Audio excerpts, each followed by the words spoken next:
हमसे जुड़े रहने के लिए मेरे चैनल को सब्सक्राइब करें और बेल आइकन दबाएं, जिससे कि सारे वीडियो आपको ससमय मिलते रहें, लगातार मिलते रहें और मेरे चैनल के द्वारा आप अपने सिलेबस को, अपने विषय वस्तु को अच्छे तरीके से जान सकें। धन्यवाद। चैनल को सब्सक्राइब जरूर करें। नमस्कार दोस्तों, आप सबका ऑनलाइन क्लास में स्वागत है। अभी हम लोग पढ़ने जा रहे हैं क्लास 12 का फिजिक्स, जिसमें हम लोग पिछली कक्षा में इलेक्ट्रोस्टैटिक्स के अंतर्गत पढ़ रहे थे इलेक्ट्रोस्टैटिक्स के बारे में। और इलेक्ट्रोस्टैटिक्स किसे कहते हैं, मतलब उसका डिफिनीशन। अब इलेक्ट्रोस्टैटिक्स में बेसिक आपको बताए थे कि इसमें दो पार्ट होता है, एक इलेक्ट्रो और एक स्टैटिक। यानी कि इलेक्ट्रो का मतलब विद्युत चार्ज से है और स्टैटिक का मतलब स्थिर, यानी कि वह आवेश जिसको हम उत्पन्न करें लेकिन वह स्थिर हो, वह कैरी नहीं करे, आगे नहीं बढ़े। तो जब उस चार्ज का, उस आवेश का अध्ययन किया जाता है तो उस फिजिक्स के पार्ट को, उस भौतिकी के पार्ट को हम कहते हैं इलेक्ट्रोस्टैटिक्स, यानी कि स्थिर वैद्युत। अब चार्ज के क्रिया के अनुसार, आवेश की क्रिया के अनुसार हम जानते हैं कि हमको दो पार्ट का अध्ययन करना है। एक आवेश आप उत्पन्न किए लेकिन वह आगे नहीं बढ़ा, वह जहाँ है वहीं पर रह गया, जब उसका अध्ययन करते हैं तो उसको स्थिर वैद्युत कहते हैं। और जब उस तरह का उसको मीडियम मिल गया और वह आगे कैरी कर रहा है, आगे बढ़ रहा है, तो उस फिजिक्स के पार्ट का जो अध्ययन करते हैं उसको धारा विद्युत कहते हैं, करंट इलेक्ट्रिसिटी कहते हैं। यानी कि बेसिकली पहले हमको यह जानना था कि चार्ज होता क्या है। तो इसमें हम लोग सब कुछ जान चुके हैं, प्रॉपर्टीज ऑफ चार्ज जान चुके हैं, कॉज ऑफ चार्ज जान चुके हैं, टाइप ऑफ चार्ज जान चुके हैं, क्रिएशन ऑफ चार्ज जान चुके हैं। मतलब कि total anything is about charge, यानी कि चार्ज के अकॉर्डिंग, चार्ज के बारे में हम लोग जो भी चीज़ चाहिए वह सब कुछ हम लोग जान चुके हैं। अब हम उसमें आगे और भी हम लोग चीज़ पढ़े हुए थे, कूलॉम्स लॉ, यानी कूलॉम्स लॉ के अनुसार हम लोग इलेक्ट्रोस्टैटिक फोर्स का एक्सप्रेशन, व्यंजक प्राप्त किए हुए थे।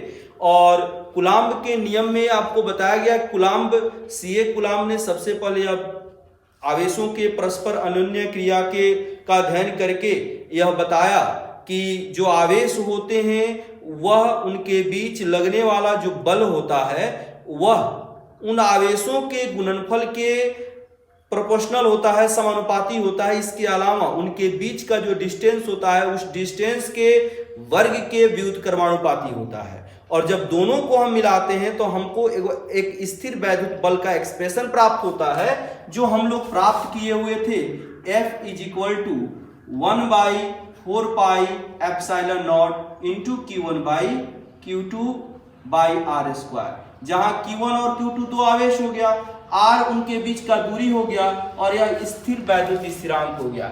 यह डायरेक्ट इतना ही नहीं आया, हमने इसके बारे में बताया था कि यह एक कांस्टेंट है जिसको स्थिर वैद्युत स्थिरांक कहते हैं। अब यहाँ पर इस के का वैल्यू हमने कैसे निकाला था, तो हम जानते हैं, हमने बताया कि इसका जो वैल्यू होता है इतना नहीं आता है। इसके लिए हम इसके वैल्यू को निकालते हैं कि के का वैल्यू जो है वह क्या आता है। वह आता है 1/4πε। और इसमें हमने बताया हुआ था कि यह एप्सिलॉन जो होता है वह विद्युतशीलता या वैद्युतांक, जिसको परावैद्युतांक भी कहते हैं, जैसे अपवर्तनांक हम लोग निकालते हैं, अपवर्तन का जो मान होता है, यानी कि जब कोई प्रकाश किरण एक प्रकाशिक माध्यम से दूसरे प्रकाशिक माध्यम में जाती है तो उसके अपवर्तन का जो मान प्राप्त होता है वह अपवर्तनांक कहलाता है। यह ठीक उसी प्रकार से यहां पर हम जानते हैं वैद्युतांक, परावैद्युतांक, यानी कि विद्युत जब चलता है, जब विद्युत के लिए हम किसी माध्यम में उसका एक कांस्टेंट वैल्यू हम क्रिएट करते हैं, निकालते हैं, तो परावैद्युतांक कहलाता है। यानी कि इसमें हम लोग निकाले हुए थे कि एप्सिलॉन का मान क्या होता है, यानी कि एप्सिलॉन का मान हम लोग निकाले हुए थे, epsilon equal to epsilon not into epsilon R. यह एप्सिलॉन आर क्या होता है, तो एप्सिलॉन आर के बारे में हमने बताया था कि यह होता है आपेक्षिक परावैद्युतांक या परावैद्युता या विद्युतशीलता। और इसको निकालने के लिए हम क्या करते हैं, एक माध्यम का परावैद्युतांक और निर्वात का परावैद्युतांक का जो अनुपात होता है वही इसका मान होता है। और इस तरह से हमने यहां पर इसका वैल्यू लाया था। और यह फाइनली चूंकि हमने बताया था कि जनरली हम जो काम करते हैं, जो हम लोग का क्रियाकलाप होता है आवेशों के लिए, वह हवा में होता है, इसलिए हम लोग एप्सिलॉन नॉट का प्रयोग करते हैं, यानी कि निर्वात की परावैद्युतांक के लिए हम लोग काम करते हैं। और इसका मान हमने बताया था 8.854 गुना 10⁻⁻12 होता है, जिसमें यहां तक हम लोग इसमें पढ़े थे कि हम लोग के का डायमेंशनल फॉर्मूला कैसे फाइंड करते हैं, हम लोग उसका क्या कहते हैं कि डायमेंशनल फार्मूला के बाद और चीज यूनिट कैसे फाइंड करते हैं, एप्सिलॉन नॉट का डायमेंशनल फार्मूला कैसे फाइंड करते हैं, इसका यूनिट कैसे फाइंड करते हैं, वह क्या आता है। यानी कि इसके रिमार्क्स में, इसके नोट में हमने 4-5 पॉइंट निकाला हुआ था और उस सबके बारे में बताया हुआ था कि कौन कैसे आपका वैल्यू देता है। यानी कि कूलाम्ब लॉ तक, कूलाम्ब नियम तक हम लोग पढ़ चुके हैं। इसका न्यूमेरिकल हम ही नहीं बनाया है, लेकिन जब कोई भी नियम दिया जाता है, कोई भी लॉ दिया जाता है, कोई भी प्रकृति होता है, उसका कुछ लिमिटेशन होता है, वह कुछ लिमिट में बंधा होता है, कुछ सीमा में बंधा होता है, कुछ उसके प्रॉपर्टीज होते हैं, कुछ उसके आपको दोष होते हैं, कुछ खामियां होती है, तो उन सब के बारे में हम लोग को जानना है। तो सबसे पहले हम यह जानेंगे कि कूलाम्ब लॉ जो हम लोग जानते हैं, जो निकाले हुए हैं, जिसका अध्ययन किए हुए हैं। अब आपको प्रश्न जो है वह 2 तरीके से पूछा जा सकता है। क्या प्रश्न पूछा जाएगा? पूछा जाएगा कि यहाँ पे ऑब्जेक्टिव सब्जेक्टिव दोनों हम बता रहे हैं, कूलाम्ब के नियम से क्या समझते हैं, तो सिर्फ इसमें कूलाम्ब का नियम लिखना है। क्या लिखेंगे? तो सीए कूलाम्ब ने 2 आवेशों के बीच अन्योन्य प्रक्रिया का अध्ययन करके एक नियम का प्रतिपादन किया, जिसे कूलाम्ब का नियम कहते हैं। अब उसके स्टेटमेंट को भी लिखना पड़ेगा। तो स्टेटमेंट क्या? तो इस नियम के अनुसार 2 आवेशों के बीच लगने वाले बल, वह आकर्षण भी हो सकता है और प्रतिकर्षण भी हो सकता है। तो आकर्षण और प्रतिकर्षण की चर्चा कर देंगे।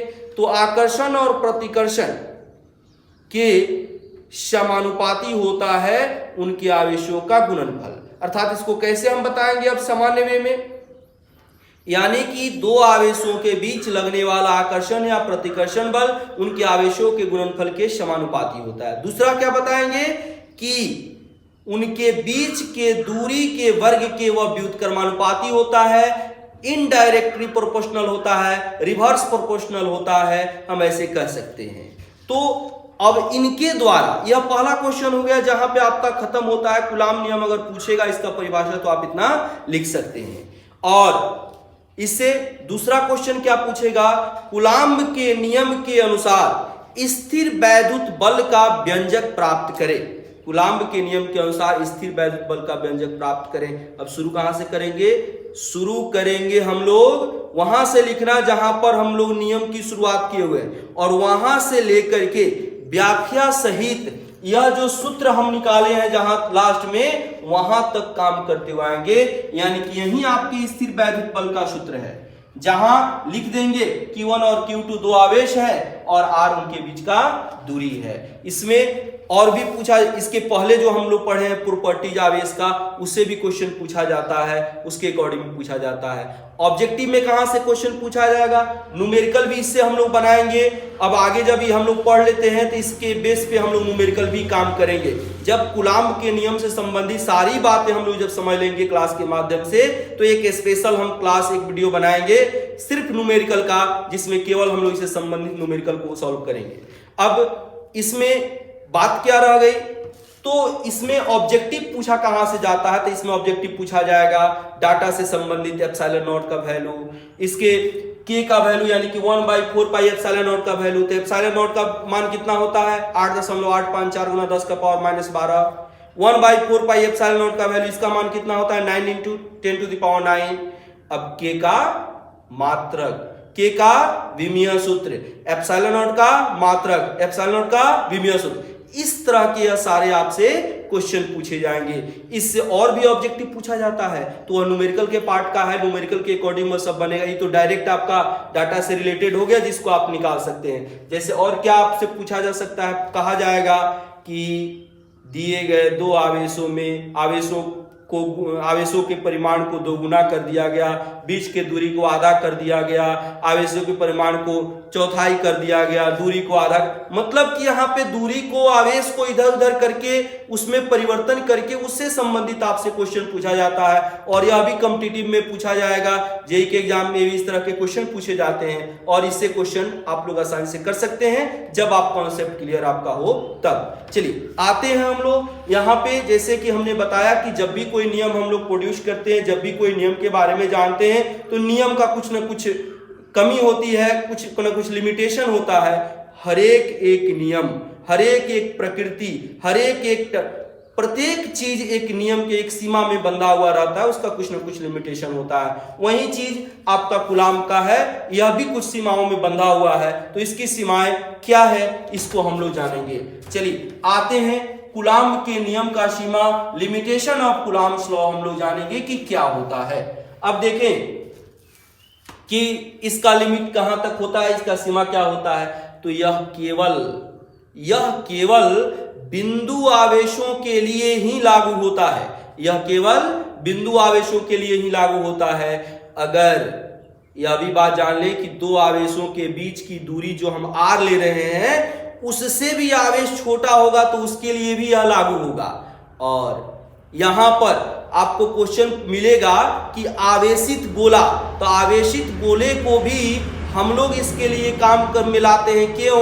तो क्योंकि जो बाहर जिसमें आवेशित गोला रखा जाता है उस बाहरी परिवेश के सापेक्ष जो गोला होता है वह बिंदु माना जा सकता है, इसलिए गोले को बिंदु आवेश के रूप में लेकर के इससे संबंधित न्यूमेरिकल हम लोग काम करते हैं। तो ध्यान में रखेंगे कि कूलाम का नियम केवल बिंदु आवेशों के लिए माना जाता है। पूरे परिवेश के अकॉर्डिंग कोई पदार्थ को जब हम बिंदु के रूप में मान लेंगे तब उसके लिए कूलाम का नियम लागू हो जाएगा। दूसरा क्या है, कूलाम का नियम 10⁻⁻15 मीटर से अधिक दूरियों के लिए लागू नहीं होता है। क्यों नहीं लागू होता है? क्योंकि जब इससे कम दूरी होगा तो जो आवेश है, जो आवेश जिस परमाणु में होंगे उसके नाभिक का प्रबल आकर्षण बल काम करने लगेगा और उस स्थिति में उनके बीच की दूरी क्या हो जाएगी, शून्य हो जाएगी। वह दोनों एक साथ मिल जाएंगे और जब दूरी शून्य हो जाएगी तो आप तो जानते हैं कि नीचे डिनोमिनेटर में जब जीरो हो जाएगा, दूरी जब जीरो हो जाएगा तो फोर्स का मान बहुत ही ज्यादा हो जाएगा। इसलिए 10⁻⁻15 मीटर से अधिक दूरियों के लिए ही कूलाम का नियम लागू होता है, उससे कम होगा। तो इसका कारण क्या बताएंगे, जैसे आपसे क्वेश्चन पूछा जाए कि कूलाम का नियम 10⁻⁻15 मीटर से अधिक दूरियों के लिए ही लागू होता है। क्यों? क्या कारण बताएंगे? क्योंकि इससे कम दूरी पर यहाँ नाभिक का जो है वह प्रबल आकर्षण बल कार्य करने लगता है, इसलिए इससे अधिक ही दूरी पर यह लागू होता है। अगला क्या है कि इसका परास रेंज कहां तक यह होता है, यह बल कहां तक लग सकता है। तो यह तो अनंत तक लग सकता है। इसका निम्नतम सीमा, दूरी का सीमा यह फिक्स है कि इतना ही दूरी से शुरू होगा, लेकिन कहां कितना दूरी तक लगेगा, तो यह अनंत तक। तो कितना से कितना तक, तो इसका परास 10⁻10 मीटर से लेकर अनंत तक होता है। यह अनंत तक के दूरी के लिए यह कूलाम का भी नियम लागू हो सकता है। अब इसके अलावा क्या होता है, तो यह एक केंद्रीय बल होता है। केंद्रीय बल यानी कि सेंट्रल फोर्स होता है। सेंट्रल फोर्स कहने का मतलब कि यह केंद्रीकृत होता है। यहां पर आवेश का जो केंद्रीय पॉइंट होता है, जहां पर बीच वाला बिंदु होता है, वहां से ही इसकी दूरी का निर्धारण करके इसका किया जाता है, जिसके कारण जब सेंट्रलाइज हो जाएगा, सेंट्रल फोर्स जब होगा, तो इस स्थिति में जो इसके द्वारा लगने वाला जो बल होगा, विद्युत बल होगा, F का मान होगा स्थिर विद्युत बल का, वह संरक्षी होगा, वह संरक्षित रहेगा, वह इधर उधर नहीं होगा, उसमें कोई परिवर्तन नहीं होगा। इसके अलावा यह बल आवेशों को मिलाने वाली रेखा के अनुदिश होता है। आपको हमने बताया है कि दो आवेश ले लेंगे तो यहाँ पर पॉजिटिव हो या निगेटिव हो, अगर दोनों पॉजिटिव होंगे दोनों निगेटिव होंगे तो दोनों के बीच क्या लगेगा, यहाँ पर रिपल्शन फोर्स लगेगा यानी कि विकर्षण बल लगेगा। आप जानते हैं सजातीय आवेशों के बीच विकर्षण, विजातीय आवेशों के बीच आकर्षण का बल लगता है। तो अगर एक प्लस होगा एक माइनस होगा तो क्या होगा, आकर्षण होगा, अट्रैक्शन होगा। अगर दोनों पर प्लस होगा दोनों पर माइनस होगा तब क्या होगा, विकर्षण होगा। यानी कि यह जो बल होता है यह आवेशों को मिलाने वाली रेखा के अनुदिश लगता है। जो रेखा इसको मिलाएगा उसी के अकॉर्डिंग, जैसे हम जिस लाइन में उस आवेश को लाएंगे उसी लाइन में आकर्षण होगा, चाहे उसी लाइन में विकर्षण होगा। ऐसा नहीं है कि अब ला रहे हम इधर से और इधर आकर्षण या विकर्षण नहीं होगा, इसका डायरेक्शन चेंज नहीं होगा, उसी रेखा के अनुदिश होता है। अगला पॉइंट, यह नियम जो है यहां पर दो बिंदु आवेशों के बीच क्रियाशील बल के लिए कथन होता है। यानी कि जो स्थिर वैद्युत बल का हम व्यंजक प्राप्त किए हैं उसका यह स्टेटमेंट है कूलाम्ब का नियम। जैसे आपको प्रश्न कहे कि स्थिर वैद्युत बल का कथन लिखें एवं इसे प्राप्त करें या सिद्ध करें या इसका सूत्र की स्थापना करें, ऐसा क्वेश्चन कहे तो सबसे पहले यह जानिए कि कथन क्या होता है।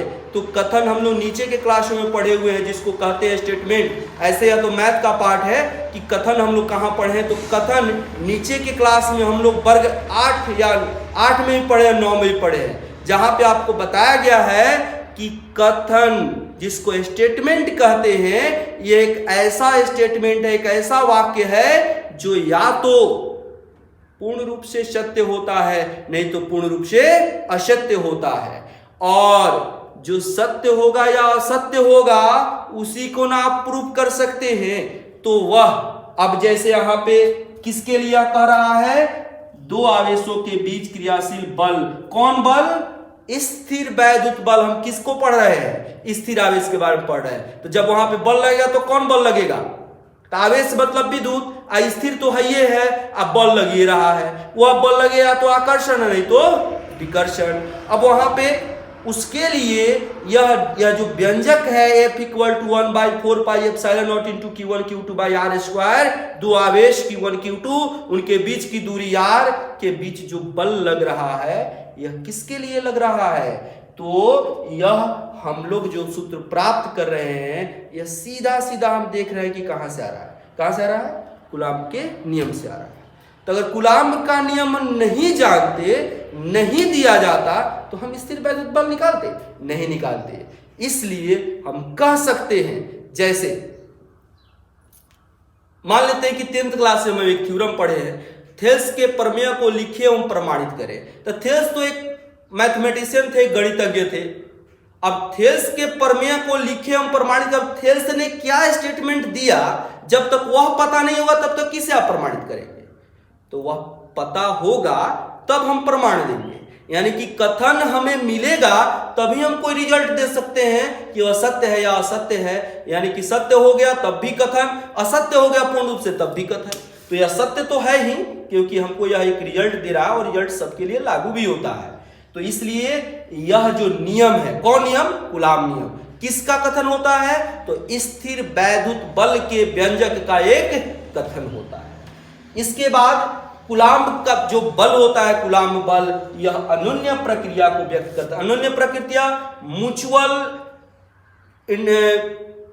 एक्सप्रेशन कह सकते हैं या म्यूचुअल प्रोसेस कह सकते हैं। म्यूचुअल मतलब एक दूसरे के साथ। जैसे हम छोटा सा उदाहरण देंगे, सब कोई तो जनरली सोशल नेटवर्क के माध्यम से जुड़ा ही हुआ रहता है। जब भी जैसे फेसबुक पे हम जाते हैं, कोई फ्रेंड रिक्वेस्ट आता है ना, तो हम देखते हैं कि इसके साथ कौन म्यूचुअल फ्रेंड है। म्यूचुअल फ्रेंड का मतलब क्या हुआ कि आप जिससे जुड़ने जा रहे हैं, कौन ऐसा व्यक्ति है जो उसके साथ भी जुड़ा है और मेरे साथ भी जुड़ा है, जिससे आप जुड़ने जा रहे हैं। तो म्यूचुअल का मतलब क्या हुआ, एक दूसरे के साथ। अनन्य प्रक्रिया यानी कि म्यूचुअल प्रोसेस उसको कहते हैं। तो अनन्य प्रक्रिया को व्यक्त करता है जो न्यूटन के गति के तीसरे नियम के अनुरूप होता है। न्यूटन की गति का तीसरा नियम क्या होता है, न्यूटन के गति का तीसरा नियम होता है कि न्यूटन साहब ने बताया था गति का 3 नियम, गैलीलियो के इसका अध्ययन करके उसके आधार बताया था। यह हम लोग काइनेमेटिक्स में न्यूटन्स लॉ ऑफ मोशन पढ़े हुए हैं, नीचे 11th के क्लास में, 9th क्लास में पढ़े हुए हैं, 7th क्लास में पढ़े हुए हैं हम लोग। तो क्या उन्होंने बताया था कि किसी भी क्रिया के बराबर एवं विपरीत प्रक्रिया होती है। मतलब क्या हुआ, मतलब सीधा सीधा है, आप दीवार को एक मुक्का मारिएगा वह भी आपको मारेगा, जितना फोर्स से मारिएगा उतना ही फोर्स से मारेगा, जितना फोर्स से आप उस पर अप्लाई कीजिएगा उतना ही आपको ज्यादा चोट लगेगा, उतना ही ज्यादा आपको पर काम करना होगा। तो इसलिए कूलाम्ब जो है यह अनन्य प्रक्रिया को व्यक्त करता है जो न्यूटन की गति के तीसरे नियम के अनुरूप होता है। अब आइए अब हम देखते हैं अगला टॉपिक हमें क्या पढ़ना है। हाँ, तो अब अभी हमने तो जाना कूलाम्ब नियम का जो सीमा होता है कि कूलाम्ब कहाँ तक उसका ये है कि अब लागू होगा, किस में लागू होगा, किस में लागू नहीं होगा, तो उसका हम लोग सीमा जान रहे थे।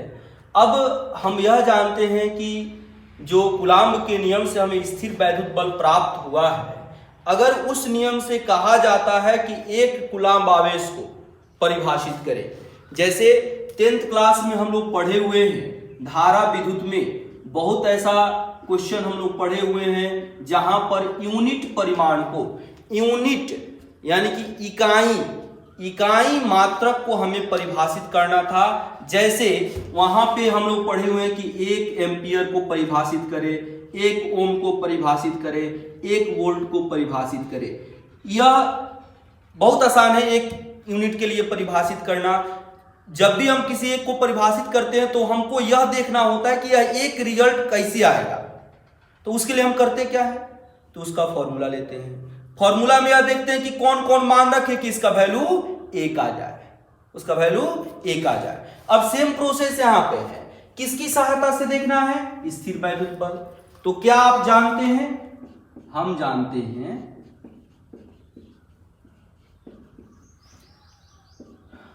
स्थिर विद्युत बल या कूलाम्ब के नियम से हम जानते हैं, कूलाम्ब के नियम से चूंकि प्राप्त किए हैं, यही लिखिए कूलाम्ब के नियम से क्या, तो F is equal to 1/4πε0 into Q1 Q2 by R²। यह हम जानते हैं। अब हमको चाहिए आवेश Q1 या Q2, जो आवेश है उसका मान कितना चाहिए, 1 चाहिए। और अब यह 1 कैसे आएगा, ध्यान दीजिए, तो 1 आएगा कब, 1/4πε0 का मान कितना होता है बताइए, यह मान होता है आपका 9 गुना 10 का पावर 9, 9 गुना 10 का पावर 9। किसी तरह का कुछ भी आपको दिया जाए सूत्र और उसमें से किसी एक क्वांटिटी, एक फिजिकल क्वांटिटी का इकाई मात्रक का परिभाषा पूछा जाए तो सीधा सीधा जो जानते हैं वो रख दीजिए और उसके बाद आप देख लीजिए कि किसको किसको कौन से परिमाण में रखेंगे तो वह 1 मिलेगा। तो हमको यह 1 चाहिए, तो ध्यान दीजिए यह 1 कब आएगा, तो हई सब का मान है, इसका मान जानते हैं, इसका मान 1 रख लेते हैं तो F का मान पता चल जाएगा कि क्या रखना है ना। तो अब देखिए क्या होगा बताइए, जब Q1 बराबर 1 कूलाम्ब, Q2 बराबर 1 कूलाम्ब, R बराबर 1 मीटर और 1/4πε0 बराबर 9 गुना 10 का पावर 9। थोड़ा ध्यान दीजिएगा, तो F बराबर क्या होगा, हाई हो गया 9 गुना 10 का पावर 9, इहो 1 इहो 1 तो 1 हो गया, हई 1 का स्क्वायर 1 हो गया, तो 1 तो हो ही गया और F बराबर कितना हो गया 9 गुना 10 का पावर 9। देखिए अब F का मान 9 गुना 10 का पावर, हई हो गया 9 गुना 10 का पावर 9, हई हो गया 1। तो इस सब को रख करके देखेंगे तो Q1 और Q2 का मान 1 आएगा। Q1 और Q2 का मान 1 आएगा। अब इसको डिफाइन कैसे करेंगे, ध्यान दीजिए। आवेश के बीच लगने वाला बल कितना, 9 गुना 10 का पावर 9। बल का मात्रक न्यूटन होता है।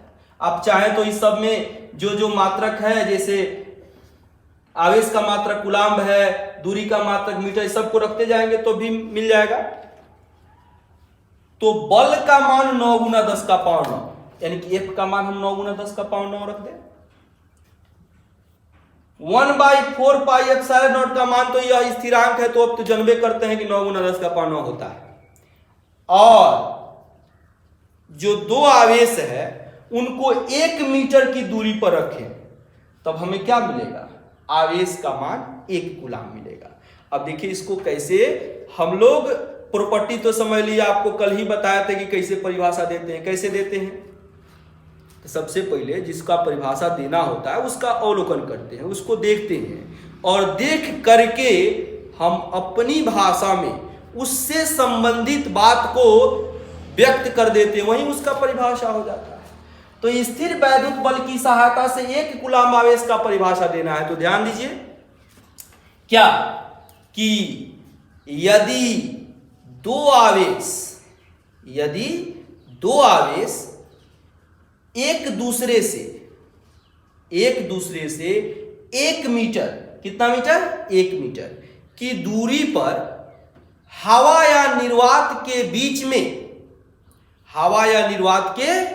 में, कहा कि यह स्थिरांक किसके लिए लागू होता है, जब आवेश हवा या निर्वात के बीच में हो तब।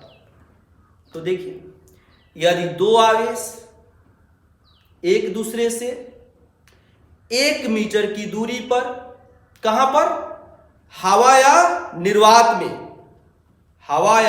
निर्वात में इस प्रकार रखे गए हों कि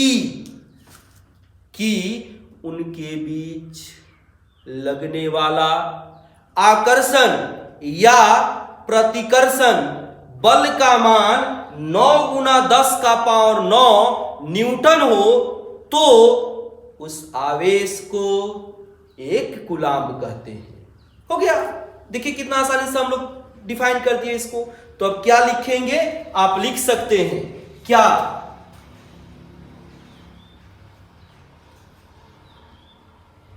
जब दो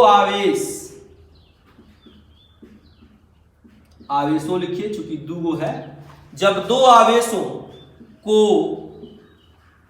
हवा या निर्वात में एक दूसरे से 1 मीटर की दूरी पर इस प्रकार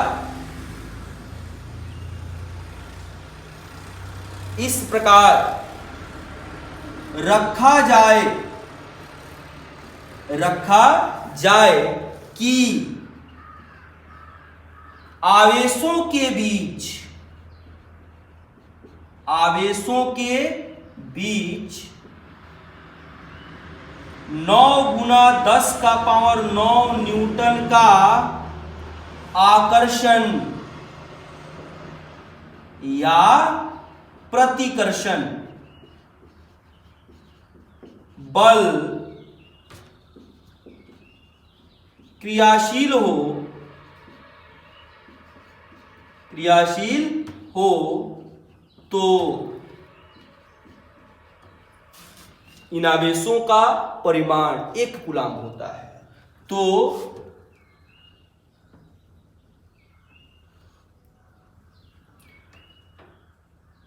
निर्वात रखे गए 1 मीटर की दूरी पर रखे गए आवेश का मान 1 कूलाम होता है, 1 कूलाम होता है। बस, वेरी सिंपल। देखिए, यह तो मैथ और साइंस जैसा सब्जेक्ट आपको तो बताया कि कुछ है, ये नहीं है। अगर आप इसको ध्यान से समझेंगे तो बड़ी मजा आएगा, इतना मजा आएगा कि इसको छोड़ने का मन नहीं करेगा आपको, है ना। तो यह हम लोग जाने कि स्थिर वैद्युत बल की सहायता से एक कूलाम आवेश का कैसे आप करते हैं। अब यह इलेक्ट्रोस्टैटिक्स का आज हमने 2 टॉपिक जाना। आगे से थोड़ा सा और हम लोग धीरे धीरे बढ़ते जाएंगे। व्यवस्थाएं कम थी इसलिए क्लास सब नहीं हो पा रहा था, लेकिन अब धीरे धीरे सब क्लासेज होंगे और हमसे जोड़िए। देखिए आगे की क्लास से धीरे धीरे कितना मजा, इंटरेस्ट इसमें बढ़ेगा कि आप इससे अलग होने के चाहिएगा, तभी अलग नहीं हो पाइएगा। अब देखिए, इसके बाद हम लोग जब अगले क्लास में पढ़ेंगे तो अभी हम बता देते हैं कि आप लोग थोड़ा सा अगर किताब वगैरह हो तो उससे पढ़ करके आएंगे, है ना। अभी हम लोग पूरा का पूरा कूलाम्स लॉ में आए हैं, पूरा कूलाम्स लॉ हम पढ़ेंगे, उसके बाद इसका न्यूमेरिकल करेंगे, फिर अगले टॉपिक में हम लोग चलेंगे। तो अगले टॉपिक में हम लोग जानेंगे इंपॉर्टेंस ऑफ कूलाम लॉ, यानी कि कूलाम लॉ का क्या महत्व है, क्यों हमारे लिए महत्वपूर्ण है यार। और क्या जानेंगे कि अगर 2 आवेश दिए गए हैं, जैसे कि इलेक्ट्रॉन हो गया, एक प्रोटॉन हो गया, तो इलेक्ट्रॉन माइनस प्रोटॉन प्लस, इन 2 आवेशों में जो माइनस और प्लस है तो इनके बीच इलेक्ट्रॉन का भी कुछ द्रव्यमान होता है, प्रोटॉन का भी कुछ द्रव्यमान होता है, तो इनके बीच लगने वाले गुरुत्वाकर्षण बल और स्थिर वैद्युत बल, इन दोनों का क्या अनुपात होगा। और इसके बाद जब यह हम जानेंगे तो आवेश भी आ गया, द्रव्यमान भी आ गया, तो उसमें भी हम लोग अंतर पढ़ेंगे कि आवेश और द्रव्यमान में क्या अंतर होता है। तो अगले क्लास में जरूर आइए और देखिए कूलाम का महत्व और गुरुत्वाकर्षण बल और स्थिर वैद्युत बल में relation between electrostatic force and gravitational force. तो अगले क्लास में मिलते हैं पुनः।